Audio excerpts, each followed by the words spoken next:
Hello, my name is Beth Wright, and I'm going to be your nursing instructor for pharmacology, your first nursing course, NUR 136. And this is a podcast which I'll be providing podcasts for you throughout the semester. But this is a podcast on Chapter 1, so let's get started on it. Looking at pharmacology, we're talking about medications, of course, and it's going to be important to look at the terminology or the definitions of certain words. And here we're talking about pharmacology, and that is the study of drugs that alter function of living organisms. So we're talking about medications here. And pharmacotherapy is the use of drugs to prevent or diagnose or treat signs and symptoms and disease processes. And when we're talking about medications, we want to always think about, is the medication therapeutic? Is the medication non-therapeutic? And when we say therapeutic, we mean, is it working? Is the medication or are the medications working for the patient? Are they preventing the disease process that we're trying to zero in on? Did it help us diagnose whatever it is that is trying to be diagnosed? Or is it treating the signs and symptoms as indicated? Or is it, maintaining a disease process or treating a disease process? So we always want medications to be therapeutic, because when they're non-therapeutic, it can be dangerous for a patient. It can kill a patient even, as the worst part of non-therapeutic would be somebody's death because of a medication. And that happens more than you really, would suspect. So we always want those medications to be therapeutic. And as you learn about the medications, you're going to see that there are numerous adverse effects or side effects to every medication that we give patients, and we have to be monitoring for those, because many times a medication that is intended to be therapeutic becomes non-therapeutic because of those side effects. Knowing the terminology therapeutic and non-therapeutic, and there are different ways as a nurse that you'll learn to check on that, to monitor that for your patient, or to assess your patient for therapeutic value versus non-therapeutic. So from time to time we'll have some questions within your podcast that will provide you a chance to answer. So pharmacology is the use of drugs to prevent, diagnose, treat signs and symptoms and disease process. So hopefully you recall that we just went over the definition of pharmacology and pharmacotherapy. That definition that you're seeing there is, or that question is actually false, because we're talking about pharmacotherapy there, not pharmacology. Pharmacology is the study of drugs that alter functions of living organisms.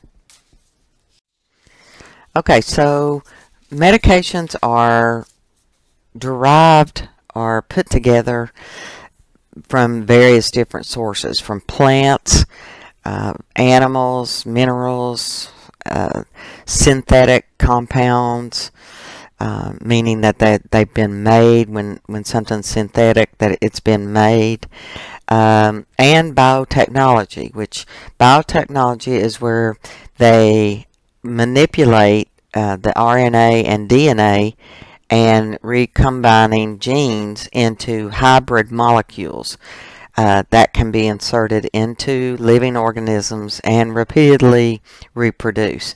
An example of the biotechnology is like gene therapy, stem cell therapy, insulin is another example of that, and we're seeing more and more of the biotechnology for medications, and I think that we're going to continue to see that type. But you're going to study drugs that have been around for a very long time, because they were developed and discovered from scientists way back when, with the use of plants, with the use of animals, and the use of minerals.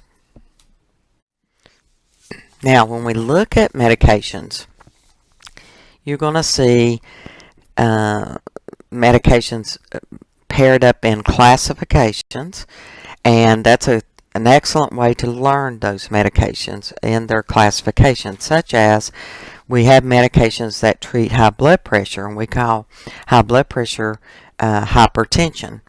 So you'll see a drug classification referred to as antihypertensives.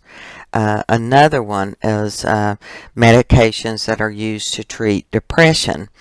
You'll see those in a classification referred to as antidepressants. So you'll see that it's kind of related to specific body systems. Also, they can be classified with how they are therapeutically used. And then sometimes you'll see them classified based on their chemical names. An example of that would be our medications that are sedatives or that treat anxiety. They're referred to as benzodiazepines. Barbiturates are another chemical classification that those are sedatives. So sometimes you'll see them based on their chemical characteristic as well. Prototype we'll talk about in the next slide. So prototype is where pretty much the first drug of a particular group or classification of meds are developed, and it's an individual drugs that represent groups of drugs. And so an example of that is morphine.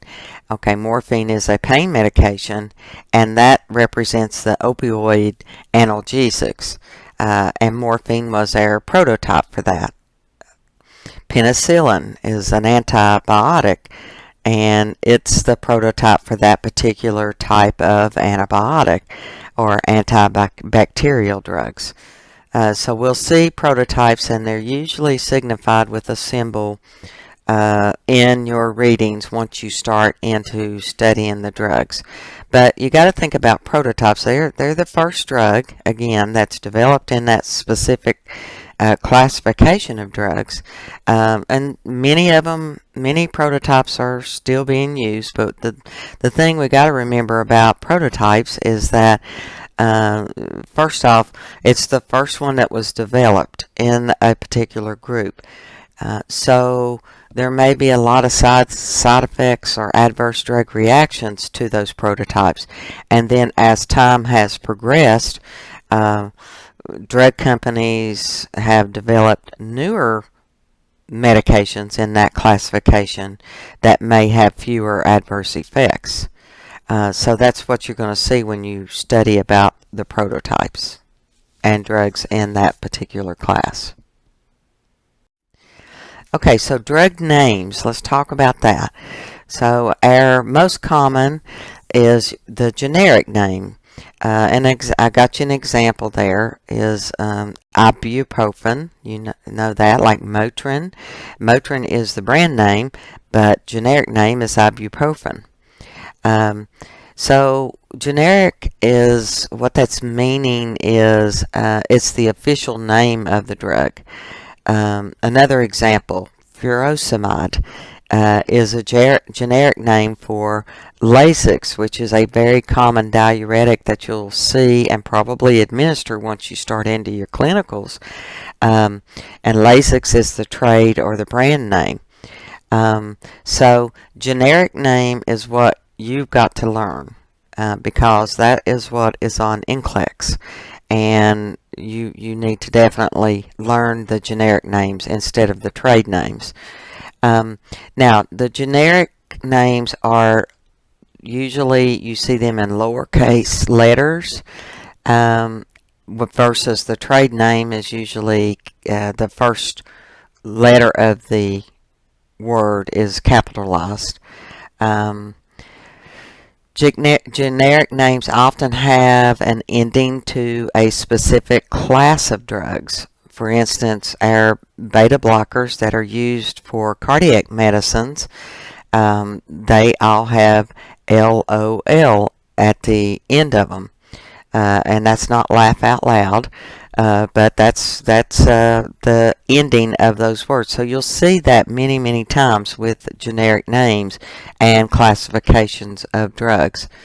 When you study these types of drugs, that'll help you if you notice those endings are the same. Now, generic equivalents are available for many drugs, and they are typically cheaper. Many times the pharmacy or pharmacist will substitute a generic drug if it's available because it's cheaper for the patient, and you'll see this in the hospital setting as well as in the pharmacy setting. They'll substitute unless there is an order not to substitute. Okay, but there are many drugs out there that don't have generics, so the trade name is what's the trade name has to be used on those.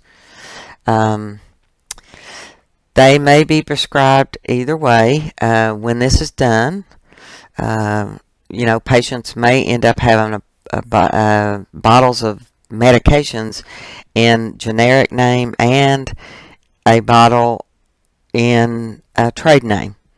Okay, so let's use the Lasix for instance. Okay, so the pharmacist may have dispensed medication, Lasix medication to a patient under furosemide, and then the next time they get a dosage change or something like that, a new prescription, and the next time the patient may get the bottle in with the name Lasix in it.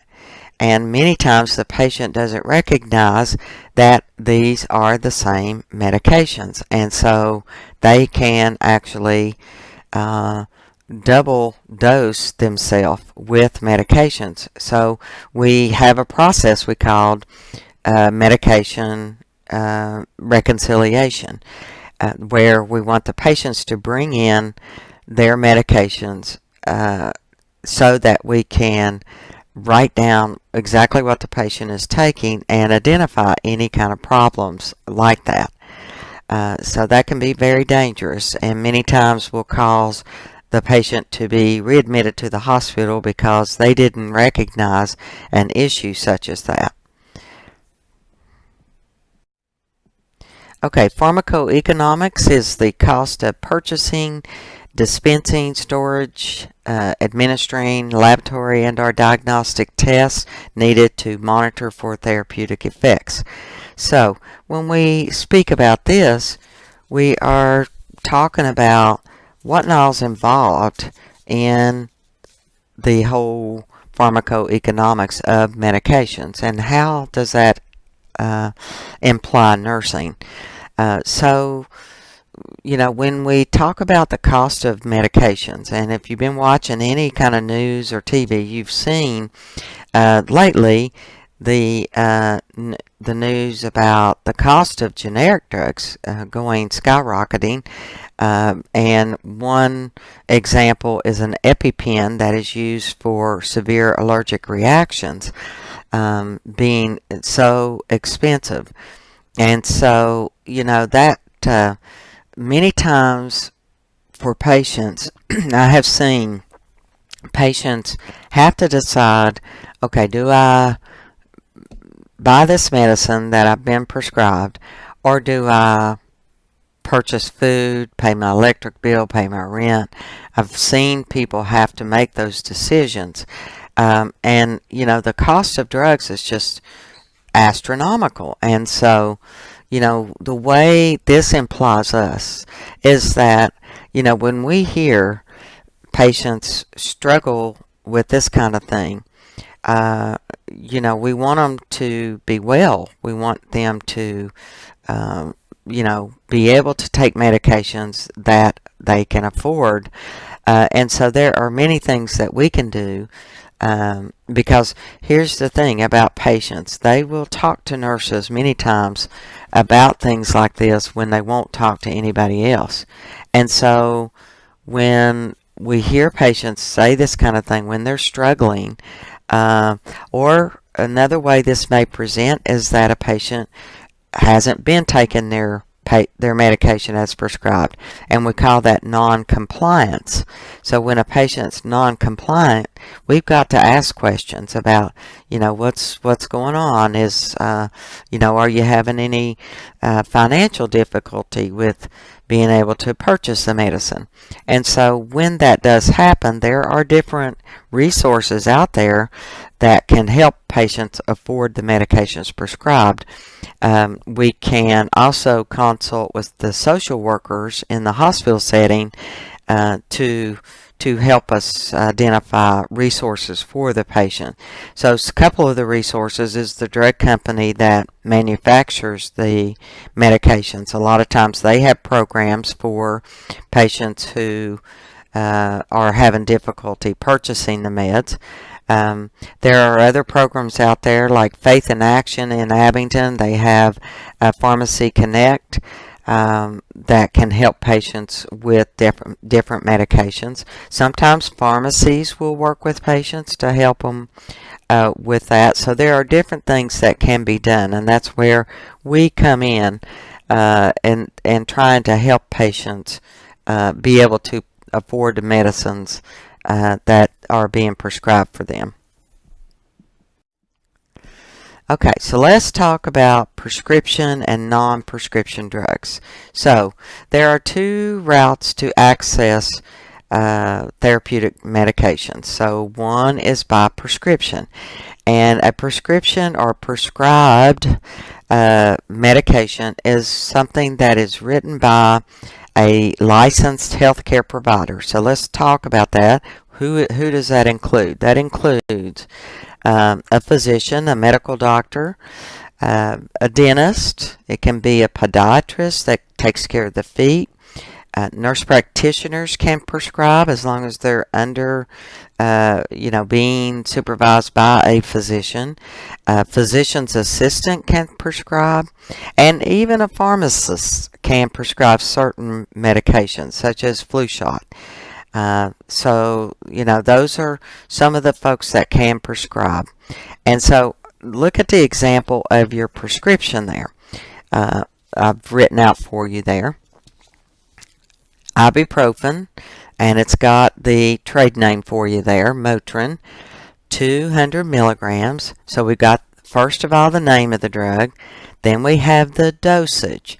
So dosage is, can be milligrams. It can be, grams. It can be any type of dosage, a calculation type of formula that you've seen, like in your math 136. So you always have to have your dosage there. PO is by mouth, and that is how you take. So we're talking about the route of the medication. And then Q6H means every 6 hours. PRN means as needed. And then it has for what? What is it indicated for? So for pain. So we've got the name of the medication, the dose, the route, and the frequency. Okay, those must be on every medication prescription. Okay, we got to have those. When we don't have those, we got to call the doctor and clarify. Okay, or whoever is prescribing. So we must always have the name, the dose, the route, and the frequency of when the medicine is there. The part about for pain, what it's indicated for, you won't always see that. That's not absolutely necessary, but it's nice if they do have that. Okay, and then we talk about over-the-counter drugs, and for initials there you can use OTC. That is an approved abbreviation. So over-the-counter medicines are medicines that we can go into any drugstore, Dollar General, grocery stores, Food City, Kroger's, wherever, Food Line, and we can pick up a bottle of ibuprofen. Okay, that's over the counter, so they don't require prescriptions, and they are regulated by various laws for the most part, the over-the-counter medicines, okay? And, there's lots and lots of over-the-counter medicines these days. People can doctor themselves, if you will, for various signs and symptoms of things. But we need, that's a nursing implication there as well, as if patients talk to us about certain things and they continue to have problems with disorders or signs and symptoms of issues when they've been trying to treat themselves, we need to encourage them to see a healthcare provider. Because maybe treating the wrong thing. Okay, so I want to get some terminology through to you. So prescribed means it is written, or it can actually be verbally called. It can also be entered into the computer now. They have that way for medication prescriptions to be handled. So, prescribing can only be done by those who are legally authorized to do so. So that, again, is your physician. Pharmacists are very limited in prescribing. And you won't see that necessarily in the hospital setting. You'll see that maybe out in the pharmacists or pharmacies. But so pharmacists with limitations, you've got your nurse practitioners, physician assistants, both have to be under the supervision of a physician. You have dentists, ophthalmologists, optometrists, with some limitation there, podiatrists as well. So these are folks who are legally authorized to prescribe. Dispensing medications means they're the ones that are preparing the medications and then getting them ready for the patient. Okay, now nursing has nothing to do with dispensing. Most physicians do not dispense. That is the pharmacist's job to dispense. So we as nurses do not prescribe and we do not dispense, okay? Only pharmacists can do that. And then administering the medication, okay? So nurses, this is where we come in. This is our big job, especially in the hospital setting. So we administer medicines, based on the prescription and based on what is dispensed to us from the pharmacy. Okay, so administering is our job. Now, a physician can administer, a pharmacist can administer. Obviously, they're doing flu shots and vaccinations and that kind of thing, so they can, do some administration of medications as well. So I just wanted to kind of cover those definitions for you. Now, the Virginia State Board of Nursing is who governs our practice of nursing in the state of Virginia. And if you happen to live in Tennessee or Kentucky or, another state, you definitely need to look at your State Board of Nursing rules and regs. Okay, so when you pull up the State Board of Nursing website, you'll see that there are regulations governing medications, and there's numerous ones there. But under our Virginia Board of Nursing, for our governance, that's covering our practice of nursing, there's some general definitions here that I just want to share with you so you will be aware. So, unprofessional conduct, and what we're talking about here is disciplinary action that can happen to nurses. And these are things that may pertain to medication administration, okay? So, performing acts beyond the limit of the practice of the profession or practical nursing as defined in Chapter 30. Okay, so for instance, if a nurse prescribes a medication, then she or he has performed acts beyond the limit of their practice. If a nurse dispenses medications, again, they have performed acts beyond their profession. Okay, and can't do that. We can get into serious trouble for that. Okay, and end up losing our license to practice nursing. Assuming duties and responsibilities within the practice of nursing without adequate training or competency. Okay, so for instance there, if you are administering a medication that you don't know anything about, then you're not competent about that medication. So that's why we got to learn about our medicines, so that we will know how to administer, how to safely administer. Okay? So again, when we don't do that, we put the patient in jeopardy first of all, but we also put our license in jeopardy as well. And then obtaining supplies, equipment, or drugs for personal or unauthorized use. Okay? Unfortunately, this is a side of nursing that we hate to think about, but it definitely does happen. So there are drug diversions that happen where nurses steal drugs from the hospital or steal drugs from the patients, and it's really sad to think about that happening, but it does. And there's lots of nurses out there that have had personal problems with drug addiction, drug abuse, and it's not just nursing, it's healthcare providers in general, because of the access to narcotics and medications. And we really have to watch and follow the rules where we're talking about drugs and controlled drugs and things like that. We'll talk about that here in a minute. But if a nurse is obtaining supplies and that kind of thing for drugs, for unauthorized use or personal use, then in fact they can lose their nursing license over that. Okay, over-the-counter medications are not regulated by law. True or false?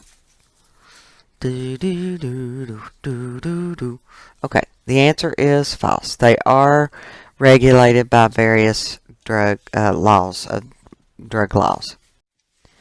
Okay, so Comprehensive Drug Abuse Prevention and Control Act was passed in the 1970s, and we have from that a Controlled Substance Act, where specific drugs that may be considered harmful or highly addictive, that kind of thing, they are now regulated.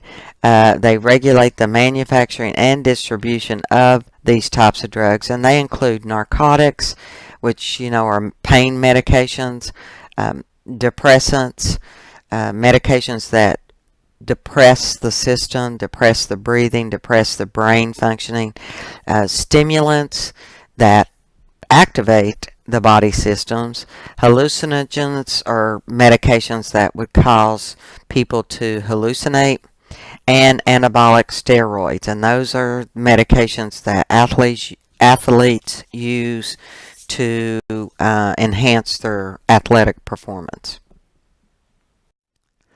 So these are categories of controlled substances, and this is, basically from the FDA, or not FDA, but the DEA, Drug Enforcement Act, and we'll hear about that in just a second. But these are your different controlled excuse me, substance categories. So you can see Schedule 1 is not approved for medical use, and it's because of the abusive potential of this. These are the drugs, and if you'll look on page 7 in your text, there's a box there. It lists some of the medications in that may be considered. Like, for instance, heroin is one of the medicines that's listed there. And so you're not going to see these in the hospital setting at all, Schedule 1s, okay? Schedule 2s are approved for medical use, but they're highly abusive potential. So that includes our opioids, like our morphine, CNS stimulants, and sedatives. And again, you can look at examples of those drugs in the Schedule 2, or for all of these schedules in your box on in your text on page 7. Schedule 3s are less potential for abuse, but can lead to dependence, drug dependence. Schedule 4 has some potential for abuse, and Schedule 5, products containing moderate amount of controlled substance, they can be dispensed without a prescription by pharmacists, and these are, again, with regulations, okay? So be aware. Of course, you can see Schedule 1 is your worst, and it works on down to Schedule 5 being not so bad. So the DEA are the ones that enforce the Controlled Substance Act, and every individual that prescribes must be registered, that to be able to even prescribe controlled substances. So like a physician, nurse practitioner, they have to have what we call a DEA number, so that that's the only way they can prescribe controlled substances. Also, controlled substances regulate must have documentation and of how to regulate these medications and the handling of the medications.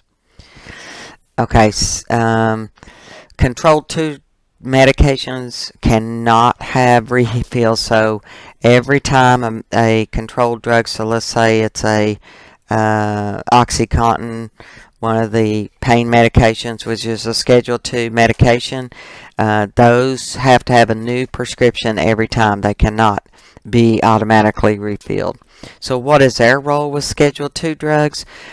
In nursing, as far as the hospital setting or nursing home, some kind of healthcare setting, the Schedule 2 drugs have to be stored in a locked container, and they can be administered only to individuals who they're prescribed to.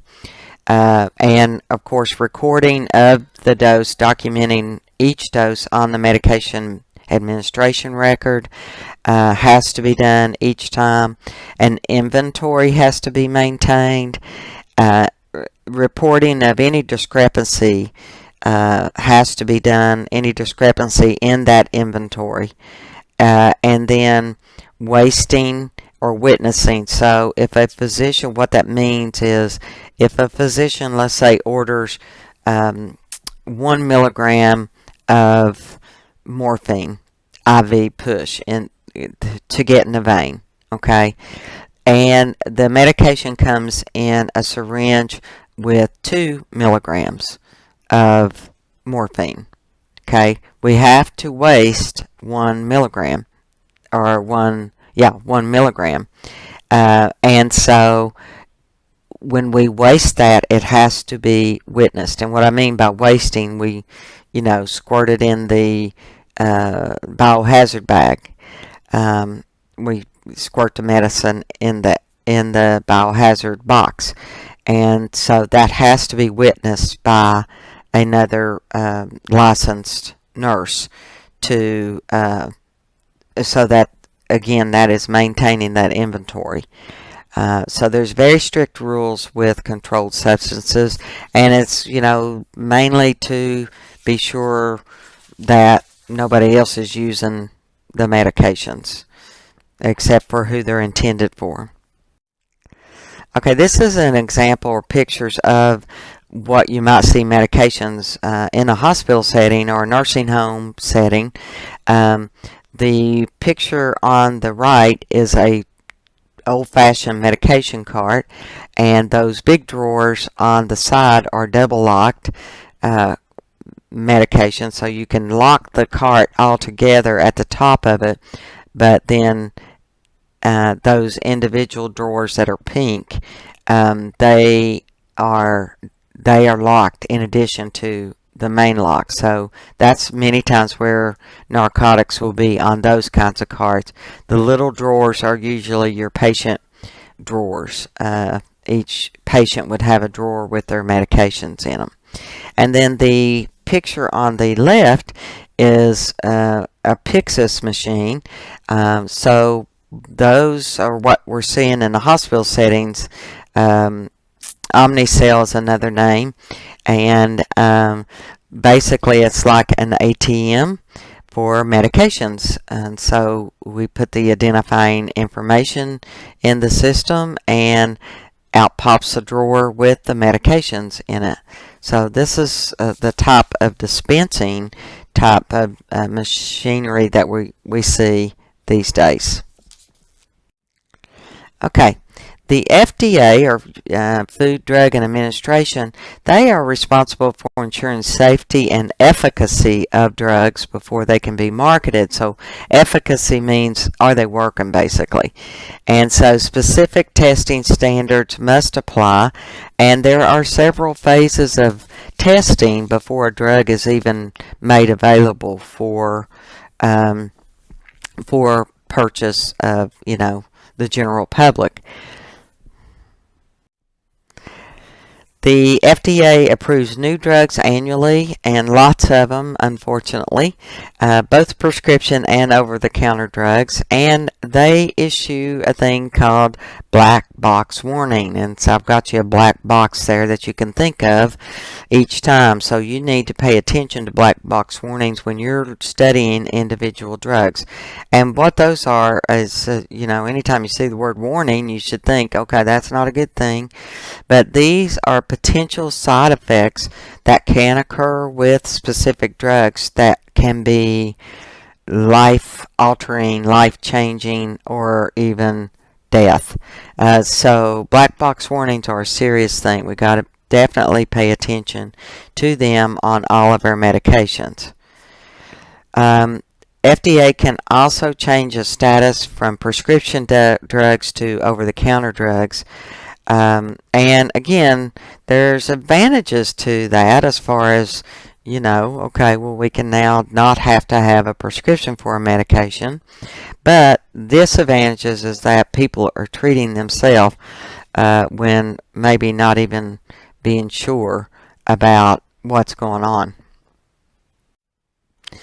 Okay, medication administration. So 5 rights have evolved over time to 7 rights, and now there's 10 rights. So we must know those rights, because this is their job here, medication administration. Okay, so we got to know the right drug, the right dose, the right patient, making sure we have the right patient, make sure we have the right route, make sure we have the right time, the right reason, the right documentation, the right education, the right evaluation, and the right to refuse. Okay, so let's use that example of the ibuprofen we had earlier. Ibuprofen, 200 milligrams Okay, so ibuprofen, that's our drug. 200 milligrams is our dose. Now, we didn't have our patient's name there earlier, so we got to have the right patient. The route was PO, which means by mouth, and the right time was the frequency. So the frequency was Q every 6 hours and as needed, PRN. So that's our time. We also had the reason there, which was a good thing. And it was said for pain, for the ibuprofen. When that's not provided, it's up to us to determine that. So if we see a medication that is prescribed and we cannot find an indication for that medication, we've talked to the patient, you know, and let's say it's a blood pressure medicine, okay, antihypertensive. So we talk to the patient, have you been having blood pressure issues? And they say no. Then we've got to take the next step and call the prescriber and say, hey, what's the reason for this drug? The patient doesn't have any kind of history of blood pressure issues. And here's why we want to do that, folks. Because practitioners are busy people and mistakes happen. We are the last line of defense for that patient. We are the last person before that medication gets into the patient's mouth. We are their last protection. So when we see something like this that's not right, we've got to address it. And so we may prevent a medication error from happening when we do that. And we've got to do that. That's being a patient advocate. That's doing what's right. Okay, the right documentation is going to be where, you know, we document that we gave the medication. That's a must. We have to document when we give our medicines. The right education is going to be teaching the patient about the medications and teaching them about the side effects. Or teaching them how to administer, because, you know, like insulin, for instance, is for a diabetic patient, okay? Insulin is given with subcutaneously, okay? They have to give a shot to themselves. So, you know, we can't send the patients home without them not knowing that kind of information, okay? So we've got to teach the patient about their medications. The right evaluation is on our end, okay, us checking, hey, is this medication working? Is it therapeutic? Okay, remember we talked about that a minute ago. So is it therapeutic or is it not therapeutic? And so again, we use numerous ways to do that. We will look at certain laboratory work, that's blood, where they come and take blood from the patient, and it tells us all kinds of different things there. So let's say that we're giving the patient's been prescribed an antibiotic, okay, and we know that they have an infection. Antibiotics are given when there's an infection because we know we have looked at a laboratory value called complete blood count, or CBC, and we've looked at their white blood cell count. Okay, their white blood cell count is elevated when a patient has an infection. Okay, so we've looked at it, we know that it's elevated, the doctor's prescribed an antibiotic. Now, how do we know that that drug is therapeutic, is working?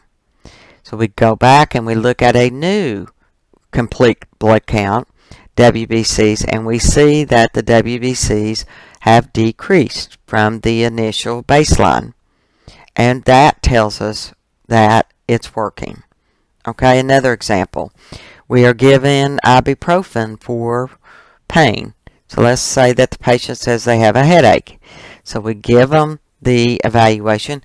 How are we going to know that ibuprofen worked? So we give that medication enough time to work, and we go back and ask them about how their headache is. Is it better? Okay, so that's that evaluation. We have to do that when patients or when we're giving those medicines, we have to teach the patient also how to evaluate if their medicine's therapeutic for when they go home. And then the last one is right to refuse. So right to refuse means that a patient can say, hey, I don't want that medicine. I'm not taking it. So they have a right to refuse. And we always must remember that. We need to try to find out why they're refusing it. Is it giving them, some problems? Is it because they can't afford it? Is it because of the side effects of the medicine? We need to try to figure all that out, but they definitely have a right to refuse. Never forget that, okay? Because we are the patient's advocate. Now, we need to, again, find out why they're refusing it, but nevertheless, they have a right to refuse. Okay. QSIN, Quality and Safety Education for Nurses, also has some gold standards of things that should be done when we're doing administration of medication, so be sure to take a look at that in your book. Also, National Patient Safety Goals, they are developed by the Joint Commission who accreditates or provides accreditation for hospitals and home health agencies and nursing homes and all kinds of healthcare agencies. They are big into quality care, quality and safe care, and so we're going to look specifically at some of their things. And then the Institute of Safe medication practice as well. So these are all listed in your book. We're all about safety. I'm all about safety of medications administration, and so be sure to take a look at these things. So your National Patient Safety Goals, they provide a do not use list of abbreviations. So abbreviations, nurses, healthcare providers are the world's best, or maybe worse, I should say, at developing acronyms, just because we have to document so much, and so trying to make life easier by shortening what we have to write out, and it's gotten us into trouble. So the Joint Commission has developed a list of abbreviations that absolutely cannot be used, and I want you to be sure to take a look at those. And the reason why those abbreviations can't be used is because patients have been harmed or even died because of mistakes in the interpretation of those abbreviations. So there are several that are listed that, I mean, it's not a huge list, so be sure to take a look at that. Targeted high-risk activities, definitely, we have to label medications. If we remove a medication from a syringe and we go down the hall and get busy doing something else, and then we can't remember what's in that syringe. I mean, it happens. In surgery, they use numerous medications, and so they have several that are left out, that the nurse prepares up front before a surgery begins. Okay, those have got to be labeled so people know what they're giving to the patients. Anytime a medicine is withdrawn from another, from the original source to another type of way to give it, we need to be sure to label it so that we know what we're giving. Anticoagulants are medications that's listed in the National Patient Safety Goal, and these are blood thinners, medications that are used to thin the blood and given for patients who have had strokes, who have arrhythmias of the heart, who have blood clots, different reasons for people being on anticoagulants. And so the monitoring and evaluating for therapeutic use there is specifically listed with your National Patient Safety Goals, because patients have been harmed because of inadequate monitoring of patients. So they specifically list that medication. Also, medication reconciliation. So anytime a patient comes into a healthcare facility, they should be bringing their medications. That's the number one best way to do medication reconciliation. If they don't, many times patients will bring a list. And so we have to look at the list of the medicines that they are on and compare them to new medications that have been prescribed when they're in that healthcare setting. So be it a hospital, nursing home, whatever. Okay, so we got to do that reconciliation, because what you might find is, okay, let's say that the patient is on a thyroid medication. Thyroid medication has to be taken every day. Okay, if the physician that admitted a patient to the hospital did not order that, we would pick up on that by doing their medication reconciliation and get that medication ordered. So medication reconciliation is done at that point. It should be done anytime the patient changes services. So let's say that the patient goes to surgery. Medication reconciliation should be done there. And then that patient from surgery comes to the intensive care unit. Once again, medication reconciliation needs to be done there. And then, let's say from the intensive care unit, they go to a med-surg routine floor. Okay? Again, the medication reconciliation should be done there. And then finally, once the patient is discharged home, medication reconciliation definitely needs to be done there. Okay, so that we're sure that the patient leaves us with the correct medications they are supposed to take as prescribed by their physician or their healthcare provider. Okay, so medication reconciliation is really, really important. Numerous readmissions to hospitals or deaths have occurred because of the lack of medication reconciliation not being done. Other safety aspects in medication administration, we've got high alert medications. Just take a look at those. I don't want you to memorize those for sure, but just take a look at them and you can see, what's high alert. And many times what you're going to see in the hospital setting is that for any high alert medication, it may require, before you administer a medication, not one person to check it out, but two people to check the dosage, check the name of the medicine before it's given.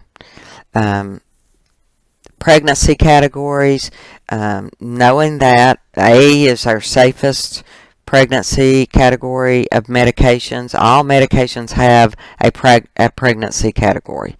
And then X is a known danger when they have that pregnancy category.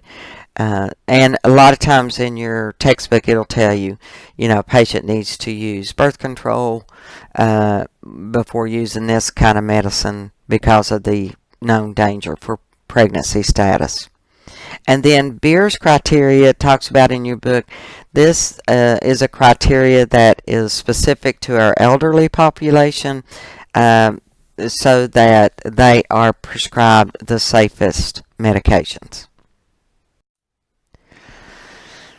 These are your applicable national patient safety goals for medication safety, and you can see the very first one there is talking about labeling medications. The second one is taking care with patients who take medicines to thin their blood, so that's our anticoagulants. The third one there is passing along correct information about patients' medicines, and so that is all talking about our medication reconciliation. And then the bottom one is patient identifying correctly. So we should have at least two ways to identify a patient. The patient will tell us their name, and they'll give us their date of birth, and then we compare that to our record. Okay, so we don't go in and say, is your name John Doe and your birthday May 22nd 19 or 20 or whatever, we'll say 1990. And we don't do it that way. We go in and we say, tell me your name. Because I've been to, where patients, they couldn't hear, they were overwhelmed or whatever, and they answer yes to everything. So you don't ask them that way. You must get them to tell you, okay? And then you'll also have something there to identify with. So two identifiers for the patients, always. Sources of drug information, definitely your textbook is good. We've got lots of drug reference books out there and journal articles, internet sites. Be careful about using, just your random internet site for drugs. You need to use reliable ones such as medlineplus.gov.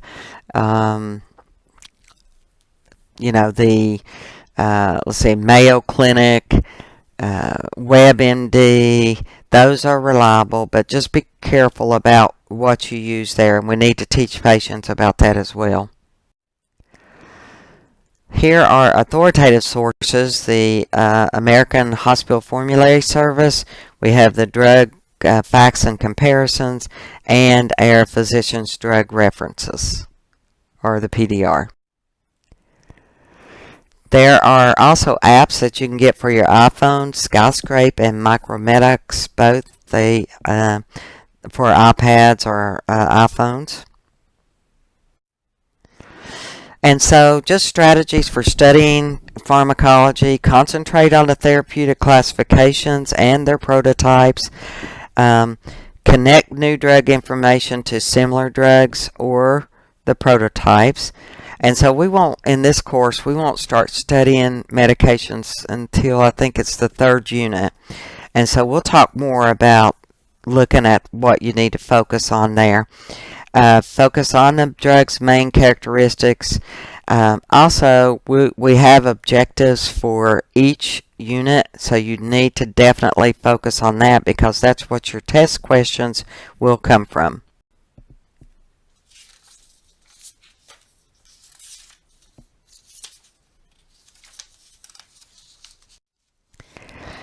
Keep an up-to-date drug reference readily available, and access to that. I know in a hospital setting they have those readily available for us to look at.